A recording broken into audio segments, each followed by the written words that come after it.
Never. Never in a million years would I ever think to do that. She's my mom. I was adopted at age 4, and I've been with her forever. Would never do such a thing like that. And you're trying to act like you're upset about something. Trying? Yeah. Okay, how is this trying? That was my mom. Rumors is he killed his mom with an axe. That axe, that was my Halloween costume. Real evidence, except for a glove that's outside. Later on, he tells me that there was footprints in the room, but it wasn't his. On July 13th, 2019, 17-year-old Carlos Hallowell made an urgent 911 call after stumbling onto one of the most disturbing scenes anyone could imagine, inside his own home in Citrus County, Florida. Citrus 911, what is the address of the emergency? 4419 Southwest Sports. I need someone here immediately right now. Okay, tell me exactly what's happening. Okay. Oh my God. Okay. His mother, Denise Hallowell, who adopted Carlos when he was only 4, was now dead with an axe to the back of her head. Just stay on the line with me, okay? Okay. Just hours earlier, the two had attended a funeral together. When they returned to their quiet home by the lake, they shared some apple pie before a very long nap. It was after that nap that Carlos found his mother dead on her bed. When deputies arrived, the scene was immediately classified as a homicide, and because Carlos was the last person to see Denise alive, detectives had to bring him in for questioning. By putting together evidence with Carlos's own narration of the events, they might find the answers they're looking for. But detectives have to be careful. The last thing they want is to cause any more trauma to a young man who has just lost the person who gave him a home. While a forensic team analyzes the crime scene, detectives sit Carlos down to walk them through the day step by step. According to him, everything was normal until he woke up from his nap. I just don't know what happened. I was completely confused. Doors were open. It was completely unusual, but her door was still closed. And then when I opened it, What do you mean doors were open? front door, and then the gates were completely open. Mm-hmm. Which never supposed to be like that. Which gates? The ones that you guys came through, the green ones. Right. They're supposed to stay closed to keep the dogs inside, and we go in and out of them to get to our vehicles. So is there more than one gate? There's a one? gate where you guys enter and the gate on the opposite side. Okay. So the gate in the back was still closed? They were both open. They were both open? Both open. Front door was open, and that was completely weird. Sometimes my mom leaves the front door open on accident, but usually not the side doors. It's very odd for her, so I thought something was up. And then when I went to her room... What were the dogs that we were barking? Our first 2 dogs, Lou and Firecracker, took off. I couldn't even find them. And then the aggressive one, Noelle, was barking on the window on the right side of my room. So she was on the right side of the house. So one facing your house, dog was on the right? This is the house, and then it was right here on that side, that wall. And she was barking towards the lake. And then eventually when I came out, she was just all over the place trying to sniff and go wherever and wander because they don't get out of the gate. The gate in the house or the gate? The little gate that we have there, the little closed in area. Where you were sitting at when we got there? Yes, that little area is where they roam in. Was that when the wall was at? In that little gated area? No, she was outside of that gate. Outside that gate? Yes. All the dogs were everywhere. I couldn't even find the other 2. And I heard them over at the neighbor's property because I could hear their dogs barking at ours. Were any other doors in the house open or closed? Or No, all the other doors were closed. The front door was the only one open. What about the garage? I went through there, but I forgot to close it all the way, but that was like right at the time. Like I was going through, coming back, dogs are up, okay, blah, blah, blah. Okay, time to get mom. Why is everything open? Walked in. the garage door itself is always open or closed? Yes, we open it during the day and then we close it at night. So it stays open during the whole day? Yes. So what did you see when you walked into your mom's room? It was our axe in the side of my mom's skull, and I could still hear her trying to breathe. Was You mean our axe? What? The axe that was in here is the axe that belongs to us. The axe mentioned here is a crucial piece of evidence. Whoever committed the crime almost certainly left traces behind. For now, detectives just keep digging. They need to know why there was an axe at their home in the first place. What would you guys be using the axe for? We have a lot of trees that are down. We have a chainsaw, but sometimes it's not working, and then sometimes there's small trees. So we'll just hack them up and then throw them in the burn pile or just discard them inside of the woods. Right. So when's the last time you even used it? Used it 2 days ago-ish. It was one of the days when it was raining really bad. We had a small tree fall down across the road. So my mom and I just hacked it up and threw it in the woods. Your mom used it? Yes. And she used it that day, a couple days ago? Think so. Maybe. I'm not sure. I know she got it for me because I was already down at the road looking at the tree where if I could just move it myself or if we did have to hack it up. Did you use it at all today? No. How come you told one of the deputies that you did use it today? I did? Mhm. I had a machete. I don't remember saying I used my axe today. Yeah, that's what they told us, is that you said that you had handled it today. This slip-up about the axe could easily be brushed off as a harmless mistake by a teenage boy who's trying to overcome trauma. But unfortunately for Carlos, as the interrogation goes on, he continues contradicting himself, which is something the detectives can't overlook. And then what'd you do after you opened the gate? I ran back to the house and just stayed in front, that little gated area, because she said not to go back in the house. So once he came out that one time, the call 911, and you went back inside the house? She told me not to go back in the house. So how many times did you go back in and out the house? Once. Just the once? Because I went in, go find my mom, and then I called 911, ran out, and she instructed me to stay out. So when did you go to the side garage door? I went through that previous to that. It was like through before I went to bed, and then like after we ate pie. Because we go in and out all the time, and I'm supposed to fix my car today, or was supposed to, and I just kind of went out there and forgot to close it all the way. It sticks. But you said you ate pie and went to sleep. Well, okay. Ate pie, went to go take care of my tools, and then went to bed. And then after that, my mom was still wrestling around, and then went to bed. So when did you go to the bathroom? Also before I went to bed. So if we rewind it, you're having pie. Correct. All right, we were done. I went outside to go make sure my tools were ready for when I woke up, went to the bathroom, went to sleep, or in my room. Did you leave the side door open? Yes, apparently, because it sticks, so I didn't realize it wasn't closed all the way. My mom does the same thing too. If it sticks, then it shouldn't open. No, we can get it open easily. Is when you close it, the hinge like puts it right in front. So when you close it, you have to push it in hard. Sometimes it sounds like it clicks, but it doesn't. Yeah, but you said when you got up, the only door that was open was the front door. I didn't notice the back door was open still until after the fact. When did you notice the side door? When did you notice the garage door then? When a deputy was there and they were asking me which way they should go in, they said, "Could you go in this way?" I said yes, and I realized it was still open.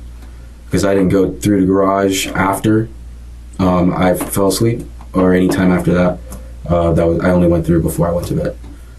And when I checked around the house, I didn't even go near the garage, so I didn't even think to look there. Yeah, but that garage door, you can see it from your living room. There? Yeah. If you stand there, I could see straight into your living room, because you guys got a little baby gate, don't you? Like a little... Yeah, for the dogs. For the dogs. Yeah. Well, I didn't notice it. I mean, I'm going to go get the dogs. It's not something we look at and stare at every day. We just go about our business. But you come in, that side door is right next to that same little gated area. You have to walk in and out of that. Correct. So you're saying as you're going in and out that little side gate a few times to get the dogs, I only went out this way, towards the left, and then I closed that side. I never went out that way. Noelle was down by my room, that area. So I went over, closed that one, so I never even saw the garage door, the back door open. So best of your knowledge, you're saying is you did your tools, Yes, closed the door, I thought I did. and then went to sleep. Yes, correct. And then my mom was still up, doing whatever, and then I heard her go back to her room and close the door. So your mom went to her room and now came out and went back to her room again? Yeah, she does that all the time. She'll get up, get tea, she'll get up, get water, do whatever. And she doesn't always deep sleep like I do. She's a restless sleeper. She hears everything. So she'll always get up here or there. story's changing as we keep going. It just keeps changing and changing. You went from What's changing? you talking about she went to you heard her. Okay. You said you went to your room. I'm confused. You said you went to your room. Yes. You closed your door. Correct. You heard your mom walk to her room and close her door. Right. She was doing And then what you she went to normally sleep. does. Yes, she was doing what she normally does, and then I went to sleep. So then how you know she came out and went back in? That was before I went to sleep. I'm saying that I went to my room, closed my door, and I hear my mom doing what she normally does, goes to her room, and then she needs something, water. She usually gets water. Came out, got water, and she went back to her room, never heard it up again. So I went to sleep. So her room should have a cup of water in it? I don't know if what she got. I don't know. I was in my room. So I have no idea. That's just her usual routine. This is going off of what she normally does, her everyday thing. Her normal routine, but what did you actually hear? I just heard her. You can say I can normally tie my shoes, but you know that don't mean I really had tied my shoes. Well, she just went into the kitchen. I usually know she gets water because she gets dehydrated, and sometimes she doesn't bring it with her, so she'll drink it there. So she'll have her water cup next to her medicine, and she'll just get a drink and go back to bed, or do whatever. She'll get tea. I don't know because I'm in my like room. bottled water, or is it what kind of? It's in a jug. We fill our waters, and we keep them in the fridge. We'll step out for a minute. Just hang loose real quick. No problem. When the detective walks back into the room, he circles back to the timeline, and just like that, Carlos's story continues cracking in the smallest details. I just don't understand what happened and why I didn't hear anything. Because usually the dogs will bark at the slightest things, but I didn't even hear them bark. And if they did, I was sleeping. And then I figured, okay, well, maybe they were let out and then they were roaming everywhere, which is why I didn't hear anything. And then I heard Noelle barking, and unusual, outside that way. So then I just kind of got up and... So back door's locked, front gate's locked, Correct. back gate is locked. Correct. Back gate. What back gate? Do you guys have a back gate? Or they say you had two entrances to the house, to your property, or you just have the front entrance? That's the only way to your... It's the only way through. The only way? It's the only way through. Okay. For some reason, I don't know why I thought, yeah, you guys had a back gate. No, So it's just the... you just got the water behind you. Right. So the only door you find open is the front door. Correct. And dogs are outside. Correct. Loose, not where they're supposed to be. You say you guys got home around what time was that when you guys got home? I can't remember, like 12-ish, 1, 11:30, between that range, within that. That's when you guys got home at 11:30 to 11:30? Yeah, this afternoon, yeah, around there, I think. I never really checked the time. I wasn't on my phone that much throughout the service. So what time did the service finish over in St. Pete? I don't even know. Like 10:30, and then we just rushed home because my mom was low on gas. To be honest with you, I can't remember the times. He first insisted the dogs were barking. Now he says he didn't hear a thing. With contradictions stacking up, it only makes sense for Carlos to get defensive. But I didn't do anything and would never do anything to my mother like that. As much as we used to bicker and get back at each other, fighting sometimes, and then peace, and then back and forth, and then peace again, never in a million years would I ever think to do that. She's my mom. I was adopted at age 4, and I've been with her forever. Yeah. Would never do such a thing like that. And if you're insinuating that, I'm very offended by that. You're putting on a pretty good show. A show? Yeah, you're putting on a really good show. A show? Yeah. How's this a show? Because, so, and I remember that CPT talking about how your attitude of things were very sociopathic. Sociopathic? Which is exactly what you're showing me right now. And you're trying to act like you're upset about something. Trying? Yeah. Okay, how is this trying? That was my mom. My mother. Yeah. Right. So trying, how is this trying? Because you don't feel like normal people feel. I don't feel like normal people feel. Yeah, that's what a sociopath has the issues with. Okay, But so you're calling me a sociopath? Yeah. Really? Yeah. This is what sociopaths do. Well, do what? I've just been sizing you up the whole time. And Okay. it's like 100%. Okay, you can size me up. You don't have normal feelings. You can size me up all you want. I do have normal feelings. I loved my mom. Ask anybody in this county. They can attest to that. Do you think that people that love one another don't do the most extreme things to them? Not like that, no. It happens all the time, every day. Nope. That's what I just told you earlier, that it's usually like a loved one. Okay, I would not do that. You ask anybody in this county. My mom and I were amazing. We would never do such a thing like that to each other at all. My mom would never hurt me like that, and I would never hurt her. You call me a sociopath or whatever you want, and I'm sorry for getting upset, but you please ask around. Ask anybody. They We're will going to ask everybody. ask everybody. They will attest that I would never do that. Aware of Carlos's contradictions and of how vulnerable he seems as a teenager who has just discovered his mother dead, the detective gives him a chance of redemption. I'm throwing this out there because this is the time. Like, if you did something, this is the time to tell us. Because right now, you're telling us a story that you had nothing to do with it. Correct. Okay? And if later on you come back and the evidence shows us something totally different, and you say, oh, mom was a terrible mom and she abused me and we had a fight and I did something stupid, you've already laying out this story right now, Correct. which I can scrap. I can scrap that story if you have another story that's the truth. Okay? No, this is the truth. Because now is the time to tell us the truth. This is the truth. You remember when I was telling you, especially with the kids, if you don't come forward, you get in trouble, but not as much. But if we Correct. find out, remember that? That's the same thing. The same thing here. Same thing. I'm telling you, this is my story, and it is the truth. Certain instances like he was saying. We've been doing this. I've been doing it for 25 years. Yeah. You've been doing it for almost 20 years. Everybody's instinct first is to lie or come up with a story. All right.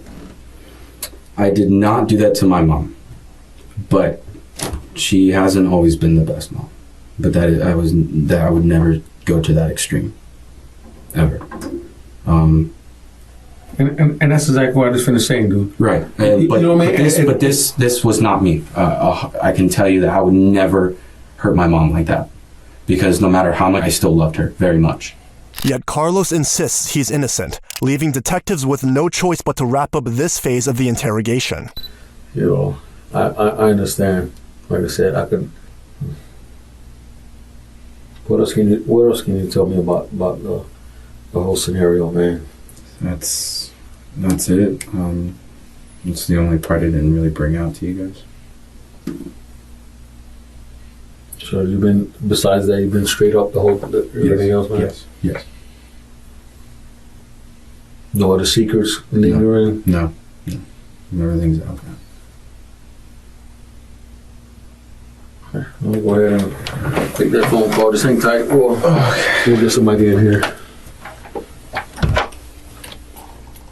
One of the key takeaways from this first interrogation is that Carlos's relationship with his mother wasn't perfect. In fact, things had gotten so tense in the past that he temporarily moved in with their neighbor, Stephanie Irving. In an attempt to find more answers, detectives brought Stephanie in for questioning. And what she revealed about Carlos and about his dynamic with Denise adds an entirely new layer to this case.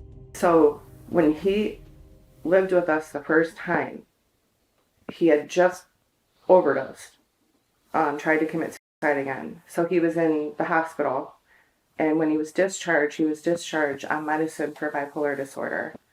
And I'm telling you, that medicine worked, okay? It took him from so anxious it made you uncomfortable. You could feel his anxiety to he became more calm, more rational, more easy to talk to. He didn't get so angry. Denise was bashing Carlos. Do you know that Carlos wrecked a $15,000 truck? And do you know that I said, he didn't wreck a $15,000 truck. He tried to kill himself. There's a big difference, Denise. And I said this because he was crying, and he was like, Mom, you kicked me out. Why would you kick me out when I needed you most? I just tried to kill myself, and you told me I had to leave. So I was witnessing this. It was very peculiar and weird to me that her son is sobbing, saying, I needed you. you know, I just wanted to die. And she like wouldn't even hug him, wouldn't acknowledge the tears. It was really bizarre. They also talked to one of Carlos's friends, and he had something important to add about the axe. He said there's no real evidence except for a glove that's outside. Later on, he tells me that there was footprints in the room. It wasn't his. Did he say what kind of glove it was? He said it was a rubber glove, and he said that it was filled with alcohol. And then he went into very vivid detail of well, somebody grabbed a rubber glove, filled it with rubbing alcohol, shook it up, and threw it outside. And then he's like, well, I know it wasn't me because that's not even my glove size. After that, kept throwing red flags, everything he would tell me after that. I was like, so what are you going to do in the meantime? And he's like, oh, well, I'm really glad with my new foster parents. And he said that they were the perfect match. So let him basically do whatever he wants. Which at that time, I didn't think anything of it. But when I started putting things together, that's sketchy. Rumors is he killed his mom with an axe. That axe, that was my Halloween costume. With those new details in hand, detectives are ready for a second interrogation. This time, Carlos gets a new detective. Even though he has heard the story from his colleagues, he needs to hear every possible detail straight from Carlos's mouth. It's been 2 months since the last time Carlos was in a room like this. By now, he should be able to speak with more clarity, but some details still don't make sense. So you just went straight there and then straight back to the front door? Did you walk around the house? No, I went straight there, the barking got one, and then I yelled the other 2 dogs' names. Didn't hear them, so I figured they're already down the road. Okay, so where'd you go from there? Went to my mom's room. So you got the dog in the house, went straight to your mom's room. Mm-hmm. Okay, and then that's when you found your mom. You said you called 911 and you walked outside? Yeah, the operator told me not to be in the room, so she said leave the premises. So they're out the house, open the gate, signal out down the officers or whatnot. So that's why I stayed out of the house. Okay. So that's when you called 911. So you didn't go to the backyard at all? No, no. Okay. Now what about... I could see it though. I mean, it was... Right, you could see it from the side, but you Yeah. never went back there? No, I could definitely, that's why I didn't go. I was like, oh, no dog. Back. Okay. It's all one big, very visual land. You can see pretty much You anything. can see it's wide open. I haven't been inside, but I can see everything up there.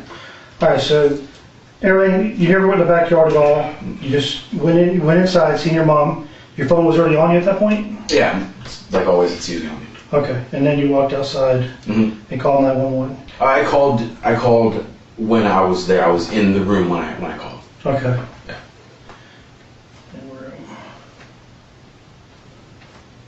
I don't know if they have that in records because I told them. The call we do, yeah. Yeah, I told them exactly what I saw and I was in the room. That's when she told me to leave the house. Now what about her phone? Hers, usually it's by her nightstand, which is, if you're looking at the bed towards the window, Right. it's on the right. If you're looking at the bed. So if you walk into the room, here's a door, you walk in, it'll be immediately on your left. Or If Okay. you're sitting on the bed, it's on your That's left. where she keeps her phone at? Yeah. Did you ever see her phone? No. Did you see her phone that day? Yeah, she was on it. When we got home, she usually just turns it to do not disturb. Very private person. Do not disturb, and then goes in her room and just disappears. So she'll put it on Do Not Disturb, usually? Did you see her do it that day? She had it on the buzz, the vibrate, but I never saw her put it on Do Not Disturb. Okay. That's common for her? That's very common. She doesn't like notifications. Pain in the butt, I imagine. Okay. And then you call 911. Did you ever go out towards the front of the property at all? Lakeside or? Yeah, lakeside or the other front, towards the road, either way. Towards the road, yes. Because she asked me where it's located, and I told her I had to open the gate because it was still closed for them to get back here. And then, so I ran all the way up there and all the way back. And then, of course, I was also looking for the dogs, so I had to go all the way up the road to find them and then come back. Did you get the dog? Did you find the dogs up the road? No, I didn't. Once the officers came, I flagged them down, and they heard all the commotion around the house, and they came back, and I kind of got them from the fence, and then some of them came back through. The doors and the dogs keep coming up for a reason. They're part of the timeline, and Carlos has already given conflicting versions of both. As Carlos trips with his own words, the detectives know there's still more to uncover. So So now you're saying there was definitely one camera in the house. Yeah, I didn't remember about it until Perez, that was my old DCF caseworker. The new DCF caseworker was talking about how she found out that I got busted for sneaking someone in the house, and I remembered, oh yeah, I'm on talking about the camera. So yeah, that was one that I know of. It was just that one facing the door. All right. Did she bust you like a day or two before she passed away? Oh no. It was a while before. I got in some trouble for that. I couldn't drive for like a week. So like I said, probably a month. About a month? Yeah. Okay. And you said you didn't go out by the lake at all that day? No. When you got home? Nope. And you said you went into the shed for?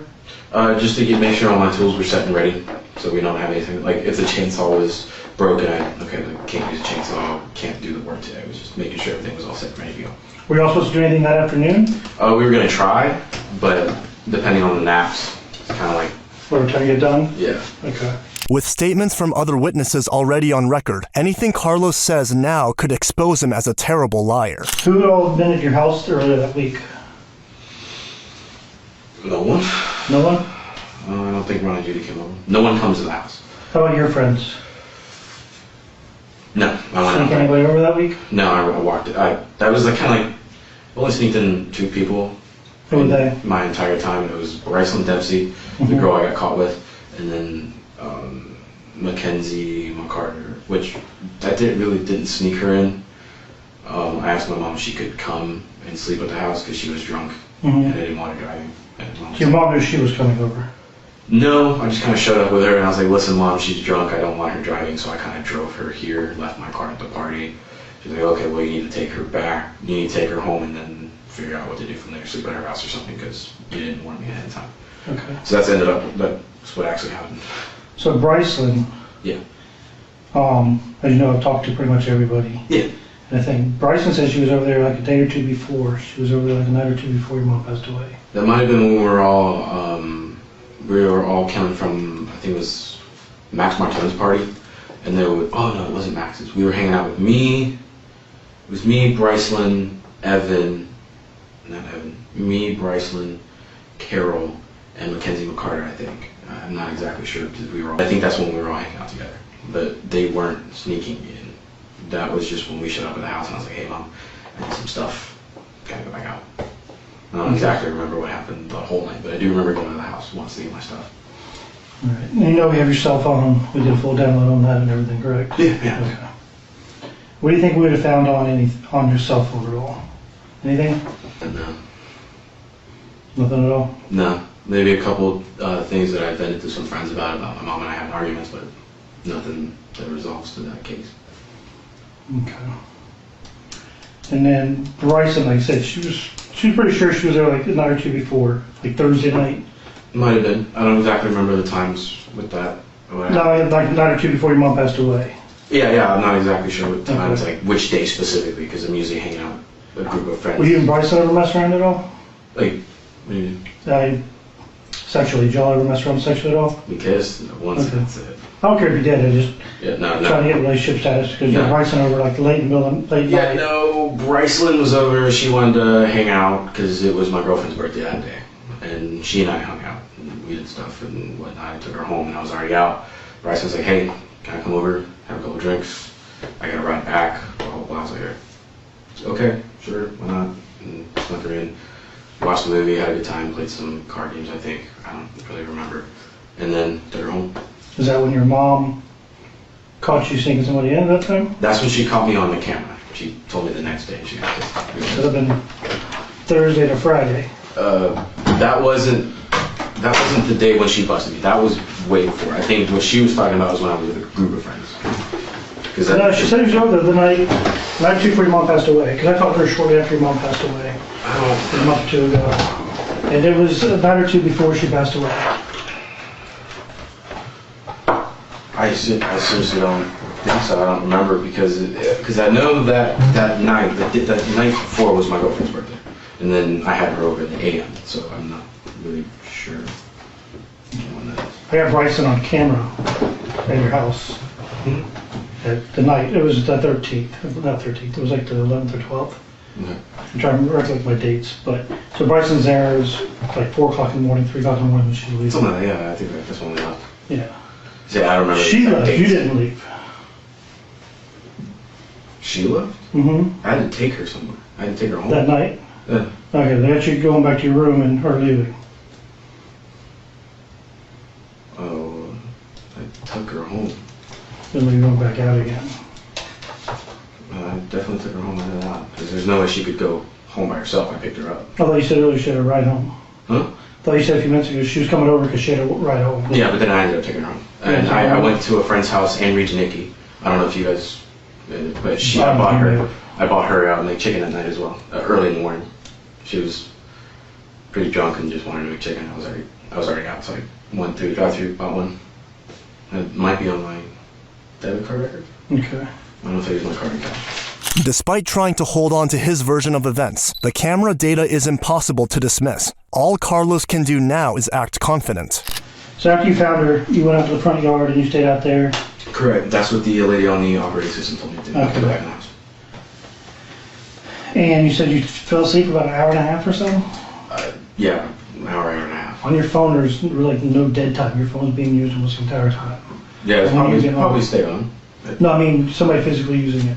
See, the phone, the database-wise, this has come from our forensic guy. The phone was used. It records flips and stuff like that. It records every time you flip it, plug it in. Anytime you access something, every website you look at, you're looking at sports, stuff like that, just like you told us before. Yeah. But it shows it was active almost the entire time you were home. Like back and forth on the house, or like just on one steady thing? Different stuff. Oh. So every time you open an app, every time you close the phone, every time you reopen the phone, all that's recorded. Like everything on a phone's recorded now. Right, the whole thing, yeah. I mean everything. Steps you take, places you've been.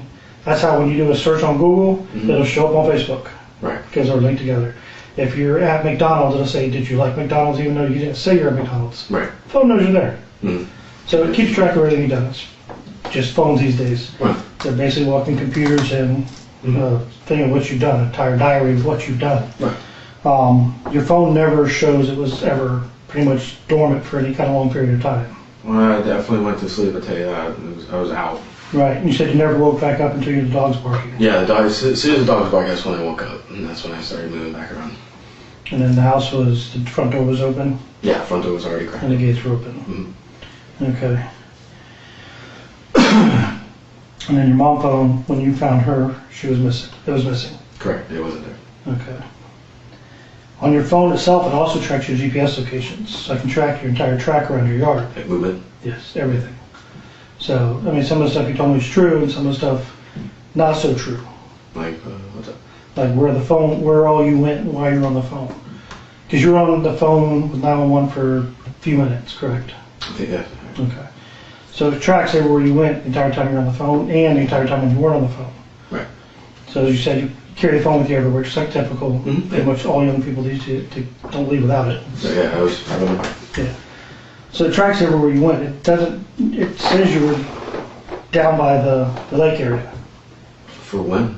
At that time, while you were in that whole time frame from when you called 911 on. I didn't go down by the lake. I could see it. I didn't go down there. It tracks you all the way down there. GPS. I mean, it looks like a connect the dots the entire way. Well, I don't remember being down there at all. I don't, because there's no reason for me to be down there. Right. Everything's in the house or has to be up front because the cops were coming that way. Or the dogs were up there. I mean, it's just like when you first called 911, so it's not like it's been a few minutes. You're down there shortly after you called 911. Right. And it shows a time frame when you're time. That's like I said. That's what I'm trying to explain to you. I'm trying to. Right. That's what I'm trying to say. If your mom were in an argument or something like that, and something happened, I need to know because it's the only way I can help you. Right, I understand. And no, we weren't in any argument. I just don't remember being down by the water at all. I specifically remember where I was from when the dogs were barking to when I found her, and then that's pretty much it. Everything else is kind of like just racing by, focusing on my mom, and then the cops getting there, detectives, and then you guys showing up and whatnot. Other than that, it's kind of been... Suddenly, Carlos's blurry memory and trauma narrative fall apart. With the evidence stacked against him, it's obvious he's using panic as a shield to dodge the truth. And things only get worse when the detectives drop a new revelation. We got your phone down by the lake. Do you know where the little wide opening is? You got like a tree here, a tree there, and you got this one little wide opening area where you got an open view of the lake and you can see across towards Sandpiper and all that. Do you know what I'm talking about? The entrance of the lake? But yeah, but Okay, yeah, the while your boat, entrance. right in front of where your boat is. There's two places. There's the small lagoon and then there's... Not the lagoon, the open lake part. Okay, yeah. So right in that area, we got your phone all the way down right by that. Okay. And that's what I'm trying to figure out why you would have gone down there. Possibly, like I said, maybe dogs. I don't remember going down there. Okay. All right, you know we have a dive team, right? Yeah. And then we searched the entire lake behind there. Okay. Have we found anything out there, you think? No, sir. Nothing you know of? No. Probably old hooks, fishing poles. Common with you find lake bottoms. Yeah. Anything else you think about to find down there? Um, I need you to be completely honest with me, because I'm trying to help you. yeah, I definitely understand 100%. Yeah, no. Carlos tries to downplay the events and the power of the evidence, but his confidence is slipping. The moment the other detective joins the conversation, the real push begins. It's been about 2 months, or just over 2 months. I think so, yeah. We've been working at this around the clock, man. Right, I understand. Because we're trying to get justice for your moms. Mm-hmm. You know what I mean? And we want to make sure that, you know, that if who's doing this, who we're trying to get after. Right. You know, that's why we brought you here. We're trying to recap and try to get what we need to get done. We're trying to, you know, get some closure, man, because I know you must have been wondering this whole time. Yeah, I don't remember what happened at all from when, like, dogs, from the dogs barking to finding my mom. And once I found my mom, I did panic. Quite, like, really bad, because it's just, mom's there, oh shit, panicked, and just grabbed the one that's facing the front door. I grabbed her phone and I grabbed the thing, the one that was up there. I knew about that one. I thought it was the Guardzilla, but it ended up being a white one. And I dumped them in the lake. And then I called 911 either before or after that. But What made you panic? The throne? I didn't know. Honestly, truthfully, I didn't know if something did happen. I do sleepwalk sometimes. And then everything else, it's like I didn't know what happened because I woke up in my room. Just woke up, and it was like, okay, hear dogs barking, blah blah blah. Doors closed, slightly cracked open, front door, blah blah blah. It's just things that I didn't think were completely out of the ordinary. My mom's done them before. Left the door slightly open, didn't close it all the way. Left the two side gates open. Either walking to the recyclables and then put the bin away, and just left them open because the dogs were out, and then walked inside or something. And then after that, that's pretty much it. So you threw the 2 cameras in the lake in her phone? Yeah, that was it. Because About 3 cameras. There's total 3 cameras. I don't remember a third one. I remember specifically 1, 2. There's one on each side of the TV. And one on top of the thing. Then possibly, yeah. Because I don't remember a third. I remember specifically the one that was. So your fingerprints likely the one we have on the camera. Yeah, mine and my mom's. Yeah. Because I panicked. I was like, I don't know what's going on. And just boom, boom. Okay. At least we got past that point. Right, and other than that, I honestly 100% do not remember either what happened or not. Because all I remember is up to from us going to bed, taking naps, and then me seeing her and then panicking, and then just. Okay. Maybe a minute to think about that. Okay. Mm-hmm. Because what do you think most people would do when they find somebody that happened to? But 911 immediately. Yeah. Do you think throwing out cameras and cell phones first thing they're gonna think of? No, Why would they do that? I don't know why I did. You know why somebody would throw cameras and a cell phone? Well, of course to hide. To hide it, but I completely panicked. How many times did you go down by the lake? I think once. Just once to throw the phone and the 3 cameras out? Yeah. Okay. By now, Carlos has figured out it's best to let the detectives do most of the talking, and then sprinkle in whatever details he needs to tell his version of the story. He can only hope his story aligns with the evidence and side interrogations. Nobody else there could have done it. It's just you. Like we said, we've been working day and night, weekends, waiting on evidence to come back. It took a lot of evidence to come back because we had to be thorough. Mm-hmm. I don't want to accuse you of anything and then Right. it be somebody else. There's no evidence for anybody else. Right. And I'm very thorough on that because I don't like ever being wrong. Right. And I appreciate the way Ramos came at it. I didn't like the other detective too much, the one that was with you the first day. He was calling me a psychopath and a sociopath that I don't feel anything. I didn't appreciate that at all with him making those assumptions before anything was even done. I appreciate the way you guys went through everything. I'm just telling you, there's nobody else that we could Right, show. I understand, but I still don't remember from the day. If you guys have that concrete evidence, then okay, but I don't physically remember anything. Anything at all? No. You remember like even a glimpse during your dreams or anything? No, because the dreams start from when I wake up in Cedar, and then they just continue all the way through to like spurts of the group home or stuff like that. Now that he's inevitably linked to this crime, he tries to blame it all on memory loss. But knowing that such a weak excuse might not be enough, he pulls out a card he's been holding on to since the beginning, turning his mom into the villain of the story. She was pretty disappointed and kept telling me what a failure I was because I was doing so well in high school, and then I graduated with kind of like C's and D's. Degree. Yeah, so... And was that day or was that Friday? No. I was kind of just yeah, it was just kind of like when I got home, like my mom and I were working on things, but she definitely let me have it with how disappointed she was about that. When you got home? Yeah, from the Irvings. Mm-hmm. And then she expressed her disappointment in the fact that I was going for a trade instead of like a degree, going to college, because she had a 4-year university prepaid. Very, very harsh on it. Like very she let me know she was very pissed. Like she invested in it and that I wasn't using it. Disappointed was even worse. Yeah, so it was kind of hurt a lot more.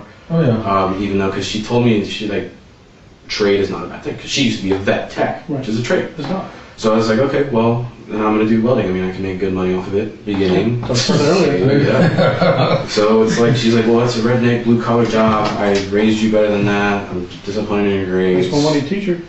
Yeah. So. That's what I said. There's no other person could have but you. Right. And that's where I'm at. I'm trying to figure out why. I'm also trying to figure it out too. Like thinking back from when I came home, and it's pretty much. That's all I can think of. She was just very verbally aggressive since I got home. That was it. When you moved back in, or yeah, when you moved back in? When I moved back in, because she had so many more expectations because of the antidepressants. She's expecting those to make me this better person, which. Just like a snap of a finger, you pop a pill, and. Yeah, she was kind of expecting that. Mention that on the way home at all, or maybe while you were eating pie. No, I was well behaved. I mean, she got mad at me for a fact because I didn't want to be there at the funeral. Because it wasn't my family per se. I'd rather have just been home and got all the work done that I should have gotten. That we should have gotten done instead of being at the funeral. But all of the family and friends were there, so we had to kind of show face. Family thing, yeah. We kind of had to show up. Show the respect. And Make a dad trigger or something. Maybe, I don't know. But the only thing that I know is that from when I got home to then, it's always been very pressured, felt. And it was so harsh. Like it could have been like no sugarcoating. No, well, like it's not even. I'm used to her not sugarcoating things. She's like, "Cause you fucked up," and I'm like, "Yeah, whatever." But this time it was like she backed it up with like strong adjectives and then strong emotions of like, "I'm so disappointed in you," which I've heard that before. Okay, blah blah blah. And then she's like, "You being a fucking loser," and that's when it's like, okay, chill out. No, and then she kept going. The detectives are not trying to be his friends. They just want to get to the confessions on record so they can later be used in court. So did you do right after when you sharpened the axe? You walked in the house with that right afterwards. This one I need to know because I got to be definite on this. I don't like. I don't have an exact memory of it, so I don't want to say. Okay, the best your memory. Best of my memory, walked in the house with the axe, with not the intent of doing that, but I think my intent was kind of like, okay, Mom, I think we need to get to work because it was getting kind of late. I do know that I was getting late, and my mom doesn't like to work past a certain time. She wants to be at home in her bed. And then I guess it just kind of boiled over. I don't know if something was said. Because usually I try to talk to her. I'll say, "Hey, Mom, get up. We gotta go to work." Or, "Hey, Mom, we gotta do some stuff." So I don't know if I did that and she made a remark that kind of pushed me over the edge, or if it just all played through. So after you hit her with the axe, is that when you called 911 right after? Immediately. Right after you hit her? Right after I went, bam, it was like phone, 911, checked her breathing, pulse. But as soon as I saw blood running through her nose, I knew there was nothing I could do. So then I was just. You feel bad if you did it? Excuse me? You feel bad it happened? Yeah, big time. And it's been killing me, eating me inside really bad. I can imagine. You want to tell somebody, you can't. Well, the thing is, I didn't want to tell at the beginning because I didn't know exactly for a fact. And then after a while, it was just replaying in my head. I'm like, fuck. But you did call 911 trying to get her help right away? Immediately. And I'm pretty sure, damn, I took the cameras down. No, they were still up when I called. Mm-hmm. Immediately, as soon as it happened, I called 911. Saw it, 911 was already in my mom's back of the head, blah, blah, blah. And then it's kind of on the fly, just grab the cameras and do them out and grab the dogs because they were still out running around and all that. With that, there's finally a confession, but Carlos knows that how he frames the moment matters. If he can convince people he acted out of fear rather than intentionally, he might still hope for a lighter outcome. You say that, man, I can see it in your eyes, and I don't want to see your aura, but I can see it's a big uplift off you, man. Big time, and you can see it's a big uplift. You can see your whole body. Yeah, it's been killing me because I've been trying to go back and just get shit. Like this cross, my mom's. This one, my mom's. And I've just been praying. I'd get an opportunity to kind of get it out, but I just didn't know what the repercussions would be. But eventually, you have to deal with it. I know. Eventually, like. I don't know, it's weird to say because like a lot of people find this weird, like spiritual. Like I felt like God said it was okay when you guys finally were like, we just need to know what happened on this. I felt like He came down and said, all right, it's because all the evidence is there what happened. Right. And I like knowing why because that helps you. Right. So I know I can't say, oh, this guy's he thought about it all day long. He couldn't wait to get home. It'd be like somebody intentionally wanted to do it. That stuff is different. It was. Well, like I said. Tipsy-turvy. I mean, good days and then there's bad days. That part of she was in in control. between. It was out of one side or the other side. You're independent. You're strong. You want to do your own thing. Mm-hmm. You know you're going to screw up, but you know you can bounce back from it. Mm-hmm. And she wouldn't accept that. She wanted you to be this Model A. But you always did Model A with her friends, and that wasn't good enough. Mm-hmm. It's like when y'all went to the funeral, you didn't act up. No, I was like, I didn't want to be here. I was like, I understand it to be here out of respect. They weren't your friends. Yeah, I'm like, listen, I understand it to be out of respect because you have to be here. And I'm your son, so I have to be here. But you do realize, like, there's some things at home that need to be done that I could have gotten done while you were gone. Mm-hmm. And you were gone we were gone for 3 hours, 3-4 hours. Did anybody set you off there? No. I was talking to your mom or anything? Nah, probably not. I don't think. Well, a couple of people started asking me about school, and that started agitating me. Because I knew my mom was sitting right next to me. But she's gonna hang out. I already know something's gonna come up. Yeah, I know something's gonna fucking happen when I get in the car. I'm like, oh shit. She's asking me like, so what are you doing for school now? What are you gonna do? Are you gonna go to college? I'm like, He's like, please don't. They won't bring that topic up today. I didn't want to say anything because I didn't know if what I was gonna say would make my mom happy. So whenever I'd say something, she'd be like, yeah, we're still thinking about it. I'm like, why couldn't you have said something instead of me? Shit. But I definitely feel a big weight lifted off, but at the same time, I'm still scared. Like, is there any way of getting it explained later? That's worked up to the courts. I don't have a reason against it, but it's up to the courts completely. Is there any way I could call Dwayne and Christina, let them know? Yeah, we'll get you a phone. In this case, the truth alone guarantees nothing. What matters are his true intentions, and when he starts worrying about whether this can be expunged, it's clear he's more concerned about his future than the life he took. He's now fully committed to the idea that his mom deserved this, even though his own selfish, prideful attitude pins him as the perfect perpetrator of this crime. Somebody told us during one of my interviews, I just thought of this when I came back in, that you may have killed her because she said she was going to take your school money and cut you off completely. No, that was Stephanie and Damien were pissed at her about that. I was too, but hey, student loans, and there's different ways to get an education. And I told her that before, like verbally. I was like, look, okay, if you want to take it, you can take it. I mean, it's your money. You can do what you want, because she was always about the money. What's hers? So, if she really wants to do it, then okay, it just makes it harder for me to start up in life. And I always told her, like, you started off with nothing. So, I mean, that means I can too. Yeah. She started off with nothing and then ended up to where she is now. So I figured I can too. Was Tech very much what I need you all day? No. Okay. Do we promise you anything? No, I promise to be honest with you, and that's what you did. All the evidence and arguments were finally brought before a judge, And after a 3-day trial, Carlos Hallowell was found guilty of murdering his adoptive mother, Denise. Though he was too young for the death penalty, Carlos now faces a sentence of 40 years to life in prison, with the possibility of a review after 25 years. If you enjoyed this video, don't forget to subscribe to our channel and stay tuned for more cases like this one. See you next time.